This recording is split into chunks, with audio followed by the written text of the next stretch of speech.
Introduction to derivatives. ठीक है, जो हमारी यूनिट फर्स्ट थी वो कंप्लीट हो चुकी है। सेकंड यूनिट का फर्स्ट टॉपिक है इंट्रोडक्शन टू डेरिवेटिव्स। डेरिवेटिव्स क्या होते हैं, ठीक है। जैसे मैंने आपका रिव्यू क्लास लिया था और रिव्यू क्लास में मैंने आपको बताया था कि डेरिवेटिव्स क्या होते हैं। डेरिवेटिव्स वो फाइनेंशियल कॉन्ट्रैक्ट होते हैं जिनकी वैल्यू किसी दूसरे असेट्स पर डिपेंड करती है। उनकी खुद की जो वैल्यू होती है उस पर नहीं करती, उसके जो दूसरे असेट्स होते हैं उस पर क्या होती है, निर्भर होती है या डिपेंड होती है। दूसरे असेट्स जैसे ले लो, गोल्ड हो गया, सिल्वर हो गया, करेंसी हो गया, शेयर्स हो गए, उस पर क्या करती है, उसकी वैल्यू डिपेंड करती है। स्टार्ट करते हैं डेरिवेटिव्स की एक ऑफिशियल डेफिनेशन देखते हैं कि डेरिवेटिव्स क्या होते हैं। Derivatives are financial instrument whose values is derived from the value for any underlying asset such as share, bonds, commodities, currency और इंटरेस्ट रेट। ठीक है, डेरिवेटिव्स क्या होते हैं, डेरिवेटिव्स ऐसे वित्तीय साधन होते हैं जिससे यह बोल सकते हैं फाइनेंशियल इंस्ट्रूमेंट या फाइनेंशियल कॉन्ट्रैक्ट जिसकी कीमत किसी दूसरी चीज़ मतलब किसी दूसरे असेट्स, जो ये है शेयर हो गया, सोना हो गया, डॉलर हो गया, ब्याज दर हो गई जिसको इंग्लिश में हम लोग बोलते हैं शेयर्स हो गया, बॉन्ड हो गया, कमोडिटी हो गई, करेंसी हो गई, इंटरेस्ट रेट हो गया। ठीक है, ये क्या है, ये सारे असेट्स हैं।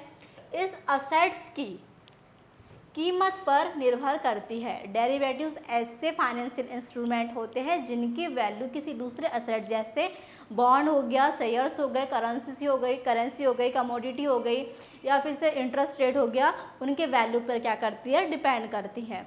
एग्जाम्पल देखिए, अगर किसी शेयर की कीमत क्या होती है, बढ़ती है या फिर घटती है, उस पर बने डेरिवेटिव्स की कीमत भी क्या होगी, बदल जाएगी। क्योंकि क्या हो रहा है, शेयर की कीमत कभी कम होगी कभी बढ़ेगी, तो डेरिवेटिव्स की कीमत क्या होगी, उन पर डिपेंड करती, उसकी खुद की वैल्यू पर डिपेंड नहीं करती है। तो ये हो गया डेरिवेटिव्स। अब आगे देखते हैं derivatives market in India. Bharat में डेरिवेटिव्स जो बाजार है, डेरिवेटिव्स मार्केट है, वो क्या होता है। भारत में डेरिवेटिव्स बाजार की शुरुआत एलसी गुप्ता समिति की सिफारिश के आधार पर हुई थी।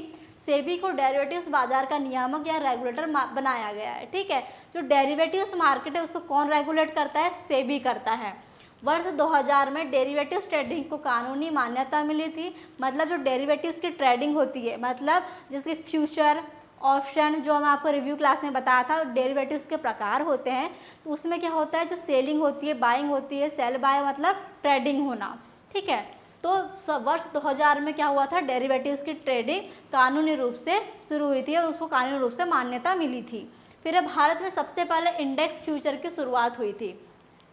अब इंडेक्स फ्यूचर क्या है, देखो मैंने फ्यूचर तो बताया था कि एक डेरिवेटिव्स का प्रकार है, बट इंडेक्स फ्यूचर का टाइप्स है। जब हम फ्यूचर पढ़ेंगे नेक्स्ट टॉपिक में, हमारा जो यूनिट सेकंड का सेकंड टॉपिक है वो फ्यूचर ही है, और फ्यूचर में हम देखेंगे इंडेक्स जो फ्यूचर है वो क्या होता है। इसके बाद index option, stock future, stock option शुरू किए गए। डेरिवेटिव्स की ट्रेडिंग मुख्य रूप से एनएसई, बीएसई में होती है। डेरिवेटिव्स बाजार का मुख्य उद्देश्य जोखिम से बचाव, मुख्य खोज और सट्टा व्यापार है। डेरिवेटिव सौदे कंप्यूटर आधारित ऑनलाइन प्रणाली से किए जाते हैं। क्या होता है, ये सब कुछ होता है जो ट्रेडिंग होती है फ्यूचर ऑप्शन के बीच, मतलब कहना चाहिए डेरिवेटिव्स मार्केट में जो भी ट्रेडिंग होती है वो क्या होती है, ऑनलाइन होती है, डिजिटल रूप में होती है, ऑफलाइन नहीं होती है। भारत में डेरिवेटिव्स बाजार सेबी द्वारा नियंत्रित होता है और एनएसई, बीएसई में फ्यूचर और ऑप्शन की ट्रेडिंग होती है। देखो हमने ये देख लिया कि डेरिवेटिव्स क्या होते हैं। अब डेरिवेटिव्स में ट्रेडिंग किसकी होती है, फ्यूचर ऑप्शन की होती है। मतलब बाय सेल क्या होता है, फ्यूचर ऑप्शन में बाय सेल होता है, उसे ही ट्रेडिंग करते हैं। अब इसमें कुछ वर्ड यूज हुए हैं जैसे कि सेबी। डेरिवेटिव्स बाजार को कंट्रोल कौन करता है, रेगुलेट कौन करता है, सेबी करता है। और जो ट्रेडिंग होती है ऑप्शन की और फ्यूचर की, जो डेरिवेटिव्स के टाइप्स है वो किस में होती है, एनएसई और बीएसई में होती है। तो हम देखेंगे सेबी क्या होता है, एनएसई और बीएसई क्या होता है। वैसे तो पहले ही मैंने आपको ये सारी चीज़ें बताई है, थर्ड सेम में भी सारी चीज़ें बताया था। सेबी का फुल फॉर्म होता है security and exchange board of India. ये क्या करती है, अगर आपने कहीं पर भी म्यूचुअल फंड हो या अदर किसी भी जगह इन्वेस्टमेंट किया है, और आपने जहाँ इन्वेस्ट किया उसके बाद आपको किसी प्रकार का फ्रॉड ना हो, आपने जितना इन्वेस्ट किया है आपका क्या होना चाहिए, रिटर्न आना चाहिए।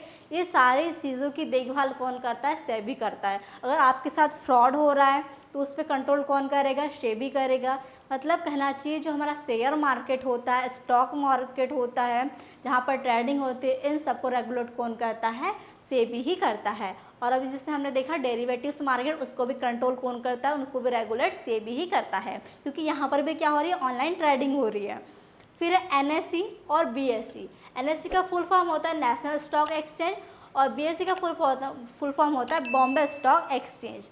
एनएसई क्या होता है, एनएसई भारत का एक प्रमुख स्टॉक एक्सचेंज है जहां शेयर और डेरिवेटिव्स की इलेक्ट्रॉनिक ट्रेडिंग होती है।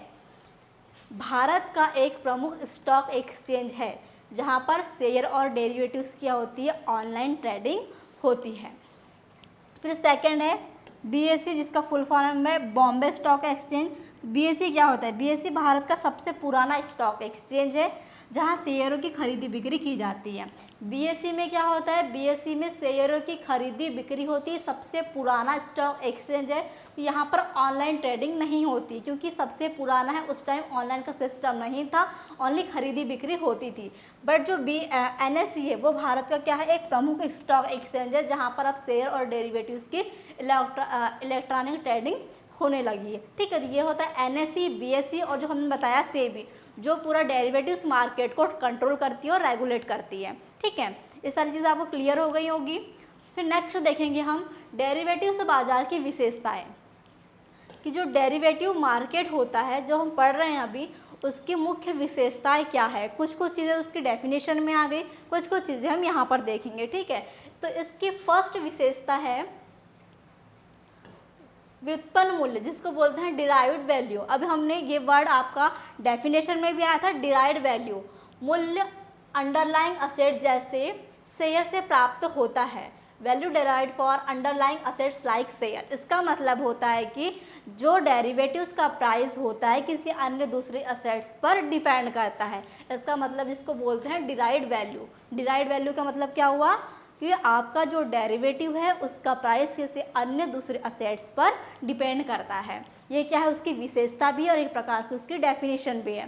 फिर है ऑर्बिटेज के अवसर। ऑर्बिटेज के अवसर मतलब विभिन्न बाजारों के मूल्य का अंतर का विभिन्न बाजारों में मूल्य का अंतर का लाभ ले। अब क्या होता है, जो डेरिवेटिव्स मार्केट है, डेरिवेटिव्स मार्केट में जो कहना चाहिए हमारे असेट्स है, जैसे शेयर हो गया।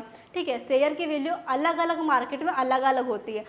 हो सकता है किसी मार्केट में उसकी वैल्यू ज़्यादा हो, किसी मार्केट में उसकी वैल्यू कम हो। तो आप क्या कर सकते हैं, आप पुराना या कहना चाहिए सस्ता डेरिवेटिव से सस्ता असेट से लेकर उसे प्रॉफिट में या उसको महंगे प्राइस में बेच सकती हो। ये भी क्या है, उसकी विशेषता है। इसमें बोला गया विभिन्न बाजारों में मूल्य अंतर का लाभ ले। मतलब आप क्या कर सकते हैं, चीज़ें सस्ती लेके उसको ज़्यादा में बेच सकते हैं। मतलब आपने थोड़े में कम में ख़रीदा और उसको ज़्यादा में बेचा, उसका आप क्या होगा, प्रॉफिट होगा। ठीक है, profit from price difference across, ठीक है, मार्केट्स।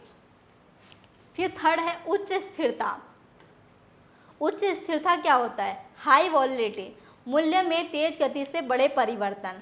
जो डेरिवेटिव्स होते हैं, डेरिवेटिव्स के जो प्राइस होते हैं वो बहुत तेज़ी से ऊपर जाते हैं और बहुत तेज़ी से नीचे आते हैं। अगर हो सकता है आपको इधर सुबह सुबह क्या हुआ, अच्छा प्रॉफिट हुआ, आपने अच्छा कमा लिया, तो हो सकता है शाम में आपका लॉस हो जाए। तो क्या होता है, जो डेरिवेटिव्स का प्राइस होता है वो बहुत ज़्यादा हाई होता है बहुत जल्दी से, और बहुत जल्दी लो भी हो जाता है। इसलिए कहा गया है कि इसकी हाई वॉलिटिलिटी होती है, मूल्य में तेज गति से बड़े परिवर्तन होते रहते हैं। इसकी 3 विशेषता देख लिए। अब देखते हैं लीवरेज। लीवरेज क्या होता है, थोड़ी पूंजी मार्जिन से बड़ा ट्रेड करें। इसकी ये भी विशेषता है कि आप थोड़ा मार्जिन लेके, जैसे आपने 10,000 का मार्जिन लिया, आप उस 10,000 के मार्जिन से एक बड़ा ट्रेड, जैसे कि 1000 मतलब कहना चाहिए लाखों का, लाख 10 लाख के बीच क्या कर सकते हैं, बड़ा ट्रेड कर सकते हैं। ये भी इसकी विशेषता है। फिर एक्सपायरी डेट। एक्सपायरी डेट क्या होता है, जैसे कि फ्यूचर और ऑप्शन में मैंने आपको जब रिव्यू क्लास बताया तब बताया था कि फ्यूचर और ऑप्शन क्या होता है। फ्यूचर में क्या हो रहा था, फ्यूचर में जैसे कोई असेट्स है तो उसकी एक fix date and fix price होता है, उसके अकॉर्डिंग ही जैसे जो फिक्स डेट हुआ है, जो फिक्स प्राइस हुआ है, उसका एग्रीमेंट बनता है और उसी के अकॉर्डिंग उसको बेचा जाता है। अगर आपने क्या किया, जैसे कि 1 अगस्त, ठीक है, 1 अगस्त की लास्ट डेट है उसकी, आपने एग्रीमेंट करवाया है 1 अगस्त का कि उस डेट पर उस फिक्स प्राइस पर आपको क्या करना है, उस असेट्स को लेना है या फिर बेचना है। तो क्या होगा, उस फिक्स डेट पे ही होगा, या डेट बढ़ गई, जैसे 1 अगस्त का एग्रीमेंट था और डेट हो गई या 5 अगस्त, तो क्या होगा, वो जो डेरिवेटिव कॉन्ट्रैक्ट था, जो फ्यूचर कॉन्ट्रैक्ट था, वो अब क्या हो जाएगा, कैंसिल हो जाएगा। उसकी एक्सपायरी डेट भी होती है। हर अनुबंध एक तय तारीख तक ही वैध रहता है, अगर वो तारीख चली गई तो वो कॉन्ट्रैक्ट क्या होता है, वैध हो जाता है, ठीक है, मतलब अवैध हो जाता है। एक तारीख तक वैध रहता है मतलब वैलिड रहता है, अगर वो डेट चली गई तो फिर क्या होता है, वो अवैध हो सकता है, वो कॉन्ट्रैक्ट फेल हो जाता है। फिर है हेजिंग, जोखिम प्रबंधन। हेजिंग को क्या बोलते हैं, जोखिम प्रबंधन। मूल्य से होने वाले घाटे से सुरक्षा।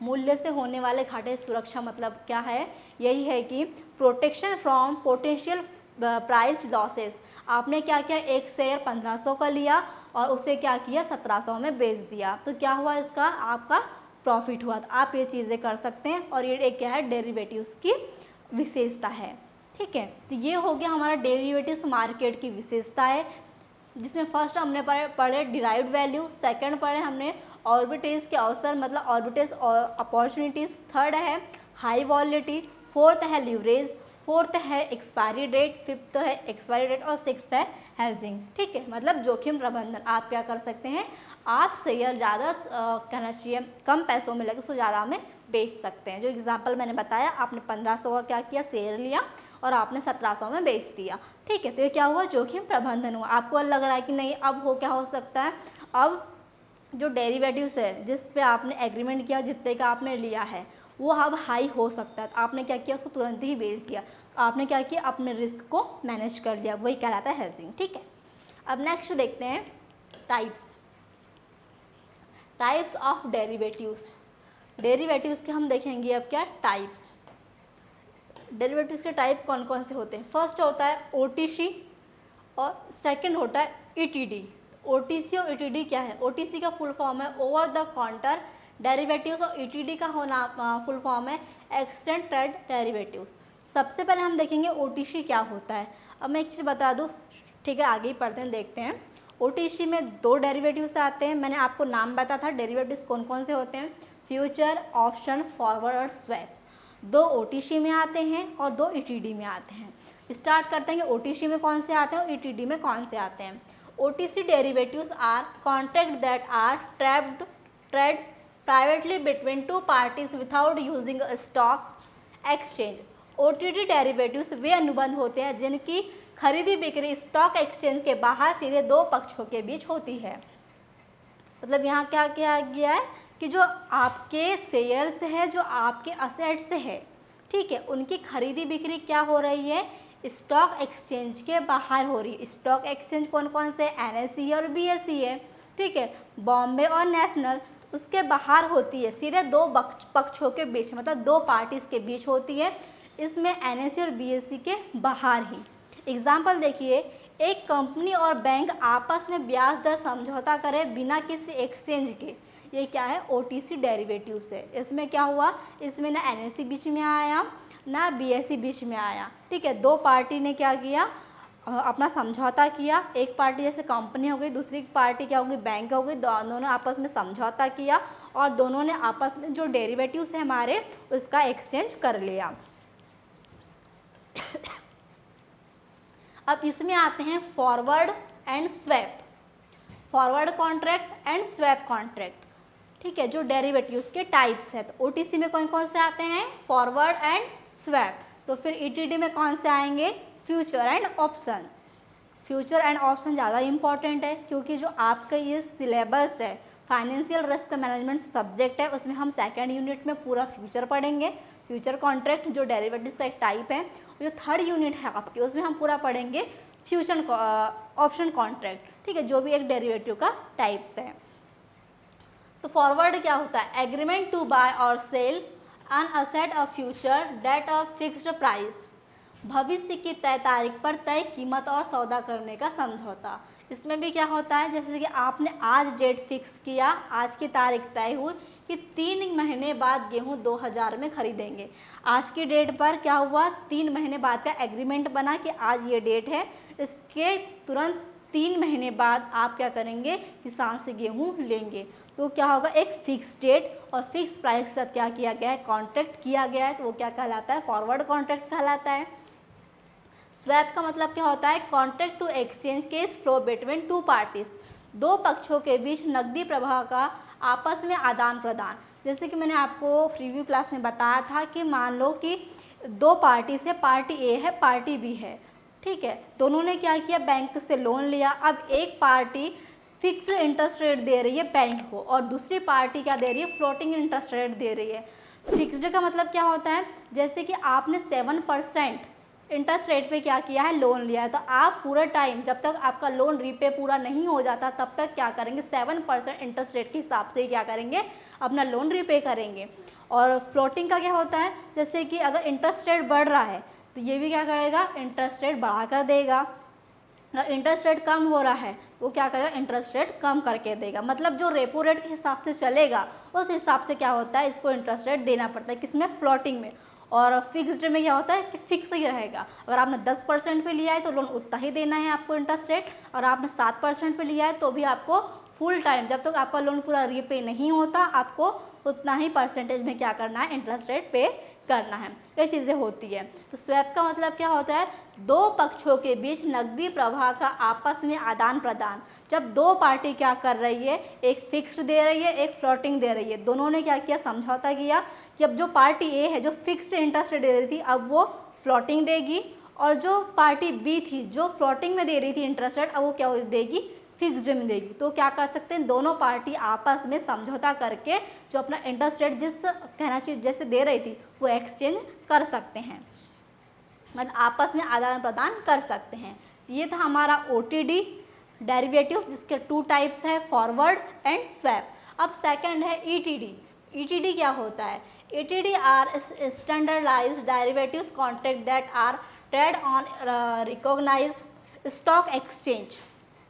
ETD वे डेरिवेटिव्स अनुबंध होते हैं जो मान्यता प्राप्त स्टॉक एक्सचेंज पर तय नियमों के अनुसार ट्रेड करते हैं। उसमें क्या हो रहा था, NSE BSE जो स्टॉक एक्सचेंज है उसके बाहर ही आदान प्रदान हो रहा था। वहाँ पर वो लोग जैसे जो मतलब कहना चाहिए NSE था और BSE था वहाँ पर बीच में नहीं आ रहा था, उसके बाहर ही क्या हो रहा था, दो पक्षों के बीच आदान प्रदान हो रहा था। बट इसमें क्या होता है, जो ETD है, ETD में 2 आते हैं, फ्यूचर एंड ऑप्शन। इन दोनों में क्या होता है, जो OTC कहना चाहिए NSE और BSE है उसके जो नियम से है उस नियम के अकॉर्डिंग ही क्या होती है, ट्रेडिंग होती है, मतलब बाइंग और सेलिंग होती है। ETD वे डेरिवेटिव्स अनुबंध होते हैं जो मान्यता प्राप्त और स्टॉक एक्सचेंज पर तय नियमों के अनुसार ट्रेड होते हैं। मान्यता प्राप्त कौन है, NSE और BSE है। BSE में क्या होता है, वो पुराना स्टॉक एक्सचेंज है, वहाँ पर खरीदी बिक्री होती है। और NSE क्या है, अभी का न्यू है जहाँ पर डिजिटल रूप में ट्रेडिंग या ऑनलाइन ट्रेडिंग होती है। ठीक है, NSE या BSE में फ्यूचर और ऑप्शन की ट्रेडिंग करना, ये क्या है, ETD कहलाता है। क्योंकि यहाँ पर क्या हो रहा है, जो मान्यता प्राप्त क्या है स्टॉक एक्सचेंज है, मतलब जैसे NSE और BSE है उसके जो तय नियम होते हैं उसी के अनुसार ट्रेडिंग होगी, नहीं तो नहीं होगी। अब देखते हैं हम future contract. Standardise contract to buy और sell an asset of future date and fixed price. भविष्य की तय तारीख, तय कीमत पर एक्सचेंज द्वारा मान्यकृत अनुबंध। अब देखो इसमें क्या हो रहा है, फॉरवर्ड में यही हो रहा था कि एक फिक्स डेट थी, एक फिक्स प्राइस था, उसके हिसाब से क्या हो रहा था, बाय और सेल हो रहा था। बट एक चीज़ इसमें अलग है कि क्या हो रहा था, फॉरवर्ड में NSE और BSE बीच में नहीं थे, उसके बाहर ही क्या हो रही थी, बाय और सेल की ट्रेडिंग हो रही थी। बट इसमें क्या हो रहा है, इसमें फिक्स डेट फिक्स प्राइस पे जो एग्रीमेंट बनता है वही काम करता है। बट किसके अनुसार चलता है, जो मान्यता प्राप्त स्टॉक एक्सचेंज है जैसे कि NSE और BSE उसी के अकॉर्डिंग उसके तय नियमों के अनुसार ही क्या होती है, इसमें ट्रेडिंग होती है। ठीक है, अब सेकंड है इसका क्या, ऑप्शन कॉन्ट्रैक्ट। ऑप्शन कॉन्ट्रैक्ट क्या होता है, contract giving the right but not be obligation to buy और सेल एन असेट्स। जैसे कि यहाँ पर जो तय तारीख हुई थी और तय कीमत हुई थी, मान लो 1 अगस्त की तय तारीख है कि आपको इस 1 अगस्त को क्या करना है, जो आपने असेट्स लिया है जिसकी ट्रेडिंग हुई है, एक जो कहना चाहिए एक व्यापारी है उसने बेचा किसको, कस्टमर को, दोनों के बीच एग्रीमेंट हुआ, एक डेट फिक्स की गई, एक प्राइस फिक्स किया गया, उसी के अकॉर्डिंग क्या करेगा वो व्यापारी उस ग्राहक को अपना सामान बेचेगा। बट अगर डेट आगे बढ़ गई तो क्या होगा, वो जो कॉन्ट्रैक्ट हुआ है वो अवैध हो जाएगा, वो वैलिड नहीं रहेगा। बट उसमें क्या होता है, अगर आपने कॉन्ट्रैक्ट कर लिया, आपने एग्रीमेंट बना लिया, तो आपको उसी डेट पे उसी फिक्स प्राइस के साथ वो सामान लेने का क्या होता है, अनुबंध होता है कि आपको लेना ही पड़ेगा, चाहे उसका प्राइस बढ़े या फिर घटे। बट जिस प्राइस में बात की गई है वो कंपलसरी है कि होना ही है। बट फ्यूचर में ऐसा नहीं होता। आपने जैसे कि शेयर का एक कॉन्ट्रैक्ट एग्रीमेंट करवा लिया कि आपको शेयर्स खरीदने इतने तारीख को, उसका भी प्राइस जैसे कि आज 500 रुपये है और आपने आज 500 रुपये के हिसाब से 1 तारीख को 1 अगस्त को उस शेयर्स को लेने की क्या कर लिए, एग्रीमेंट कर ली है। ठीक है, अब क्या हुआ, आपने देखा कि 1 अगस्त को उस शेयर की जो कीमत है वो कम हो गई है, 300 रुपये हो गई है, तो आपको तो घाटा होगा, आपको लॉस होगा, क्योंकि आपने 500 में बात की है और अभी क्या हो गया, अभी तो उसका प्राइस कम हो गया, 300 हो गया, तो आपको 200 रुपये का क्या हो रहा है, लॉस हो रहा है। तो क्या कर सकते हैं, आप उस एग्रीमेंट को छोड़ सकते हैं। इसका आपके पास क्या रहता है, ऑप्शन रहता है। मतलब ऑप्शन में एक चीज़ होती है कि आपने कोई एग्रीमेंट बनाया है किसी फिक्स डेट और फिक्स प्राइस के साथ, उसको आपको पूरा करना या नहीं करना वो आपकी जिम्मेदारी है, बाध्यता नहीं होती। बट जो फ्यूचर है उसमें बाध्यता होती है कि आपने जो डेट पे फिक्स किया है, जो प्राइस से फिक्स किया है, वो आपको कंपलसरी पूरा करना ही है। ठीक है, ये 2 चीज़ें ऐसी होती हैं। अब हम देखेंगे कि जो ऑप्शन कॉन्ट्रैक्ट है उसके 2 टाइप्स होते हैं। 2 टाइप्स कौन कौन से हैं, एक है कॉल ऑप्शन, सेकंड है पट ऑप्शन। ठीक है, अब इसमें आप देखो, ऑप्शन तो आप जैसे ही कहना चाहिए आपने ऑप्शन कॉन्ट्रैक्ट लिया। ठीक है, ऑप्शन कॉन्ट्रैक्ट में भी 2 आप ले सकते हैं, कौन कौन से, या तो आप कॉल ऑप्शन ले सकते हैं या पट ऑप्शन ले सकते हैं। इसको बहुत ही नॉर्मली ईजी तरीके से बताऊंगी। अगर आपको लग रहा है, कॉल ऑप्शन तब खरीदा जाता है जब आपको लगता है कीमत बढ़ेगी। ठीक है, आपको लग रहा है कि अभी शेयर की कीमत 500 रुपये है और फ्यूचर में क्या हो सकता है, उसकी प्राइस 700 रुपये हो सकती है, तो तब आप क्या करेंगे, कॉल ऑप्शन खरीदेंगे। ठीक है, जब आपको पता हो कि प्राइस बढ़ सकता है। अगर आपको लग रहा है कि नहीं, प्राइस फ्यूचर में कम होगा, ठीक है, अभी 500 रुपये है और बाद में क्या होगा, उसका प्राइस 300 रुपये हो सकता है, तो आप क्या करेंगे, पुट ऑप्शन लेंगे। पट ऑप्शन तब खरीदा जाता है जब आपको लगता है कीमत गिरेगी। कॉल ऑप्शन धारक को तय कीमत पर तय तारीख तक उस दिन खरीदने का अधिकार देता है, लेकिन खरीदना ज़रूरी नहीं होता। क्यों, क्योंकि यहाँ पर देखो एक चीज़ और अच्छी क्या है, एग्जाम्पल समझते हैं। अगर किसी शेयर की आज कीमत 100 है और आपने 100 पर कॉल ऑप्शन लिया है, तो बाद में कीमत 130 हो जाती, तो आप शेयर क्या कर सकते हैं, 130 में ही खरीद सकते हैं। ठीक है, क्या कर सकते हैं, आप बाद की कीमत अगर 130 हो जाती तो आप शेयर खरीद कर लाभ कमा सकते हैं। आप क्या किया, आपने 100 रुपये कीमत पे उस एग्रीमेंट को बनाया था, आपने उसकी कीमत अब 130 रुपये हो गई, तो आपने क्या किया, 100 में खरीदा और 130 में बेच दिया, क्योंकि अब उसका प्राइस 130 हो गया है। ये किसके लिए, कॉल ऑप्शन के लिए। और सेकंड क्या है, पट ऑप्शन। पट ऑप्शन के लिए क्या है, अगर शेयर की कीमत 100 रुपये है और आपने 100 पर पुट ऑप्शन लिया है, तो बाद की कीमत 70 हो जाती है, तो आप क्या कर सकते हैं, आप 100 पर बेचकर नुकसान से बच सकते हैं। आपने क्या किया, अगर आपने 100 में ही खरीदा और उसके बाद क्या किया, उसको मतलब 70 में खरीदा और 100 में बेच दिया। ठीक है, ये होता है पट ऑप्शन। मतलब जब आपको लग रहा है कि शेयर्स का जो प्राइस है वो गिरेगा, तब आप पुट ऑप्शन लो, और जब आपको लग रहा है कि शेयर की कीमत बढ़ेगी, तब आप क्या लो, कॉल ऑप्शन लो। ठीक है, तो ये थे ऑप्शंस के टाइप्स। ठीक है, तो ये आपका टॉपिक था डेरिवेटिव्स। डेरिवेटिव्स के हमने क्या देखे, विशेषताएं देखे। ठीक है, उसके बाद हमने देखा डेरिवेटिव्स के टाइप्स, ओटीसी और ईटीडी। ओटीसी में 2 आते हैं, फॉरवर्ड एंड स्वैप, और सेकेंड ईटीडी। ईटीडी में आते हैं फ्यूचर एंड ऑप्शन। जो ईटीडी है, फ्यूचर ऑप्शन, वो क्या करते हैं, जो मान्यता प्राप्त स्टॉक एक्सचेंज है उनके अकॉर्डिंग, उनके तय नियमों के अनुसार काम करते हैं। और जो ओटीसी है, जिसमें फॉरवर्ड और स्वैप आते हैं, वो क्या करते हैं, वो मान्यता प्राप्त जो स्टॉक एक्सचेंज है उसके अनुसार या उसके तय नियमों के अनुसार काम नहीं करते। उनका जो खरीदी बिक्री होती है, उनका जो बाय और सेल होता है, उसकी ट्रेडिंग उनके कहना चाहिए NSE और BSE के बाहर ही होती है, दो पक्षों के बीच और दो पक्षों के सलाह के साथ। ठीक है, तो यह था आपका टॉपिक डेरिवेटिव्स। आई होप आपको ये टॉपिक अच्छे से समझ में आया होगा। Thank you very much.